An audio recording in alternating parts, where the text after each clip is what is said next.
The Israeli-Palestinian conflict. It plays out on your TV screen, but how does it play out in the seat of power? In a city full of lobbies, we look at one of the most controversial. From the heart of Washington, D.C., I'm Avi Lewis. This week, we look at the power of the Israel lobby.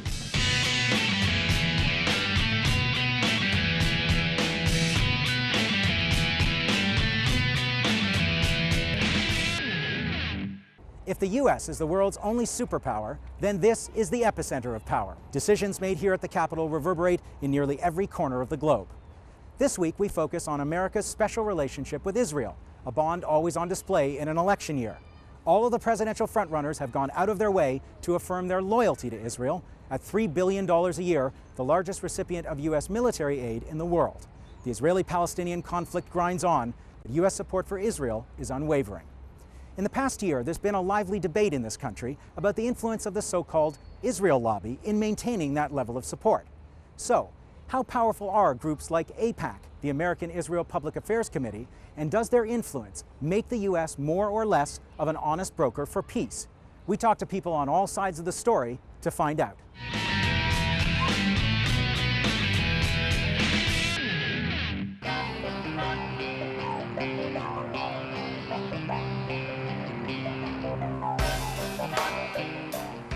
There are nearly 600,000 people in Washington.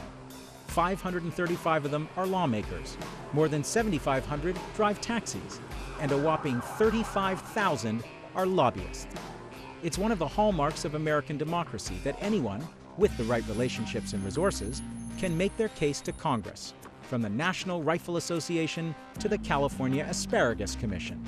And that goes for other nations as well. Hundreds of foreign lobby groups advance their causes here. But when it comes to convincing lawmakers that the interests of another country are synonymous with those of the United States, few can claim as much success as the Israel lobby. Far from the Holy Land, these up-and-coming lobbyists sponsored by the United Jewish Communities are headed for the Hill. All right. We talked about some issues that are coming up regarding appropriations for Israel, for sanctions against Iran. What's your take on the Israel lobby and its effectiveness? Well, I mean, I think that every American citizen has the right to lobby their congressman, just like I did today. It may be every American's right, but successful lobbying requires substantial resources.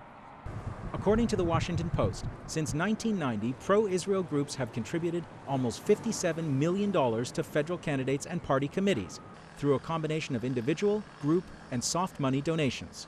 At the forefront of the movement is the American Israel Public Affairs Committee, with more than 100,000 members and a $45 million annual budget. It is the main lobby on Capitol Hill.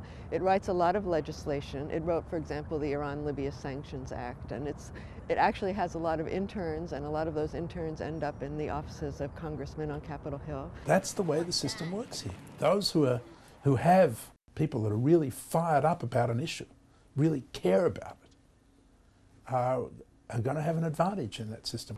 The real debate in the U.S. is not about the Israel lobby's effectiveness, but its effect.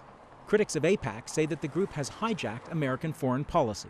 When you have Israel bombing southern Lebanon and the U.S. government saying, well, go for it, let's go further. I mean, how can that be in American interest? While political influence is hard to quantify, one thing is clear. After decades of building relationships and advancing policy, the goals of the Israel lobby are now the status quo. The U.S. administration has a foreign policy, and they have certain interests in the Middle East, and Israel plays a part in that. So when somebody tells somebody on the Hill, be a friend to Israel, they're basically saying, continue to do what you're doing. Approve that appropriations this year. Go ahead and pass another resolution to condemn Palestinian civil society. And so it translates very easily because the terms are already set. And nowhere is the unconditional support for Israel clearer than in the public statements of American politicians. I stand here today as a strong supporter of Israel, and Israel has never had a better friend in the White House than George Bush. If people in the Middle East are not sure what democracy means, let them look to Israel, which has been and remains a true, faithful democracy. When it comes to American public opinion, there is clearly an echo effect around support for Israel, polls show it by a wide margin. So does the political consensus shape public opinion, or do the politicians just follow the public? If Israel has 74% approval rating among American voters, the candidates must look at the American voters and conclude that, having an anti-Israel or an unfavorable view of Israel might hurt them with the general public. Oh wow, that's like saying that our presidential elections are responding to the majority of the people. It doesn't work like that. Part of that machine is creating PR. And that PR includes creating this relationship between Israel and the U.S. that's very catchy.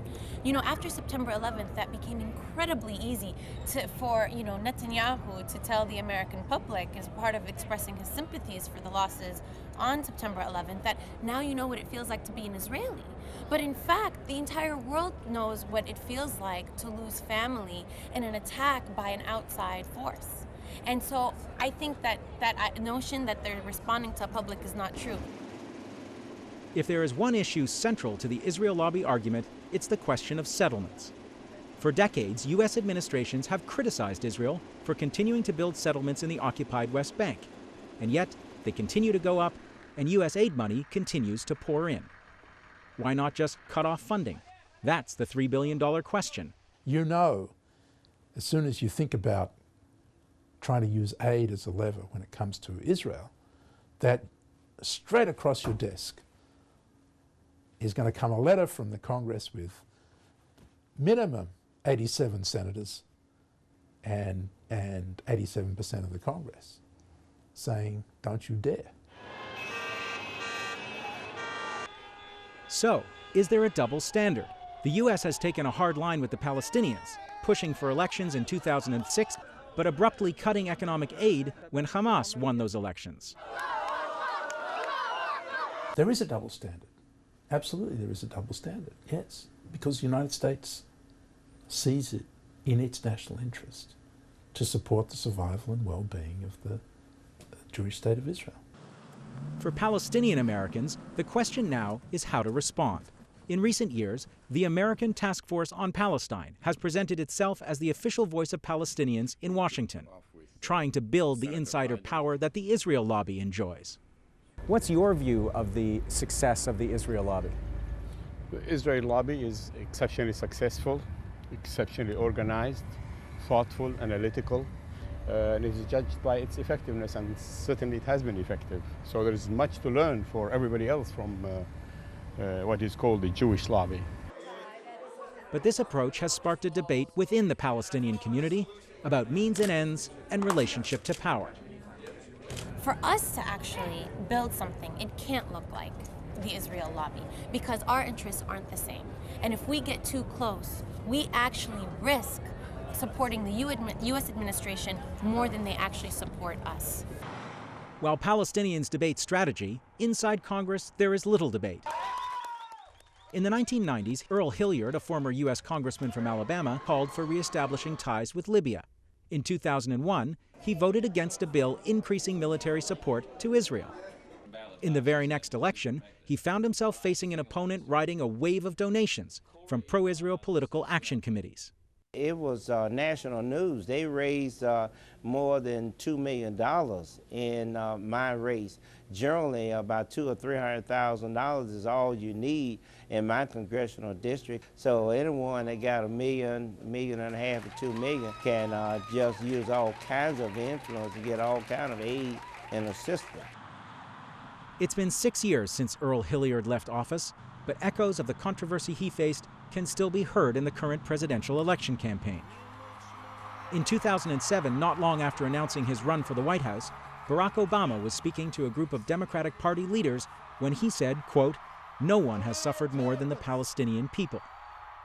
He immediately drew criticism from AIPAC and other groups. He later qualified his comments, apologized, and he's been on the defensive ever since. I consistently have not only befriended the Jewish community, not only have I been strong on Israel, but more importantly, I've been willing to speak out even when it's not comfortable. I think it's very sad to see him take part in this process, but he's responding to political realities. He's not going to be accused of being, biased towards Palestinians anymore. He's going to be accused of one of the greatest evils that our modern you know, history knows, and that's anti-Semitism. Welcome to America. This is how it is. You know, this is what we're dealing with, and this is what we will be dealing with for some time.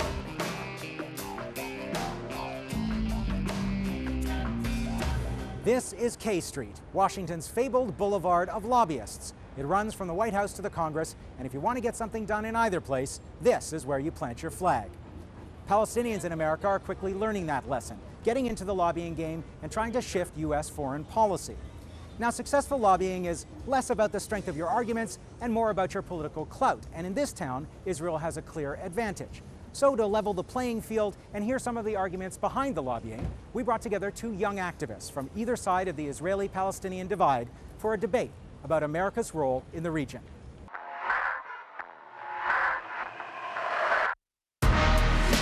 Megan Buren is a media trainer at the Israel Project, a U.S. advocacy group for Israel.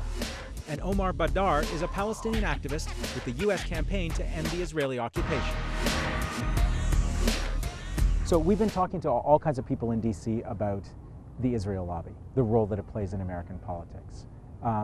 Megan, is it a constructive role, a destructive role, influential role, less influential? What do you make of the Israel? Lobbying works the way it works, but I think if you go up and down K Street, this is not just the Israeli-Palestinian conflict. There's fruit lobbies, there's insurance lobbies. This is how people get their voices heard. They come to Washington to make sure that people know what they care about. And I really think, though, when you look at what Congress does and when you look at what the leaders do, I really think that they are reflecting the wishes of the American people on a whole when it comes to this issue. Yeah. I don't think that's actually accurate. I think the majority of Americans think the U.S. should withhold aid from the country, basically, that is obstructing the solution. And I think the problem here becomes a problem of ignorance and misinformation, where people don't know where the conflict is driven. It's driven by the fact that Israel has been maintaining an illegal Israeli military occupation of the West Bank and the Gaza Strip for over 40 years now, and they have been refusing to end the occupation in favor of a peaceful solution.